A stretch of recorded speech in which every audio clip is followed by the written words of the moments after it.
साथियों नमस्कार। मैं आपका दोस्त आपका साथी सोनूराज गिरनार। मेरी ओर से मेरे पूर्ण परिवार की ओर से आप सभी को महाशिवरात्रि की अनेकों अनेक शुभकामनाएं। भगवान शंकर, न जाने कितना कुछ हम इनसे सीख सकते हैं। अगर आप इनके व्यक्तिमत्व चरित्र को ध्यान से अगर देखेंगे तो आप इतना कुछ इनसे सीख सकते हैं जो आप और कहीं नहीं सीख सकते। हालांकि मेरी इतनी बुद्धि नहीं कि मैं भगवान शंकर के व्यक्तिमत्व उनके चरित्र का आकलन कर पाऊँ, पर जितनी मेरी छोटी सी बुद्धि है उसमें अगर आपको मैं बताऊँ तो हम भगवान शंकर से एक कला सीख सकते हैं और उस कला का नाम है सबको साथ लेकर चलने की कला। जी हाँ साथियों, सबको साथ लेकर चलने की कला। आपने कई दफ़ा मूर्तियों में, चित्रों में और न जाने कहाँ आपने भगवान शंकर की प्रतिमा को देखा होगा। अगर आप ठीक से देखें तो भगवान शंकर की जटाओं में माँ गंगा का निवास है, यानी जल।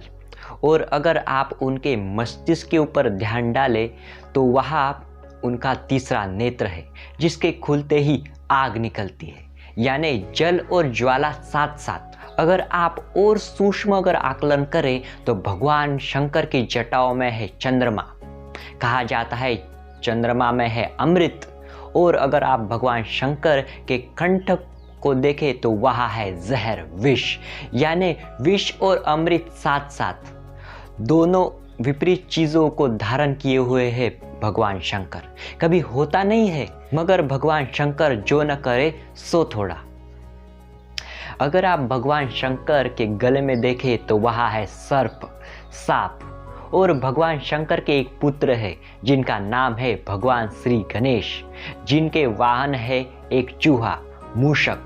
भगवान शंकर के और एक पुत्र है जिनका नाम है भगवान श्री कार्तिकेय, जिनके वाहन है मयूर, मोर और सांप साथ साथ, चूहा और सांप साथ साथ, यानी सब विपरीत चीज़ें साथ साथ भगवान शंकर का। और अगर आप बारीकी से अगर आकलन करें तो भगवान शंकर के वाहन है नंदी, एक बैल।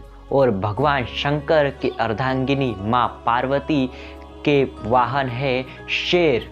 बैल और शेर साथ साथ, एक दूसरे को खाने वाली चीज़ें साथ साथ। भगवान शंकर अपने शरीर पे लगाते हैं भभूत और उनके आसपास फिरते हैं भूत, यानी इतने सब अलग अलग विचित्रताएं साथ लेकर चल रहे हैं भगवान शंकर। लेकिन आपने कभी भगवान शंकर के चेहरे पर कभी टेंशन देखा है? नहीं। अगर भगवान शंकर इतनी सारी अलग अलग विचित्रताएं साथ में अगर लेकर चल सकते हैं तो हम भी अपने रोज़मर्रा के जीवन में अलग अलग दृष्टिकोण के लोगों को साथ में लेकर अवश्य चल सकते हैं।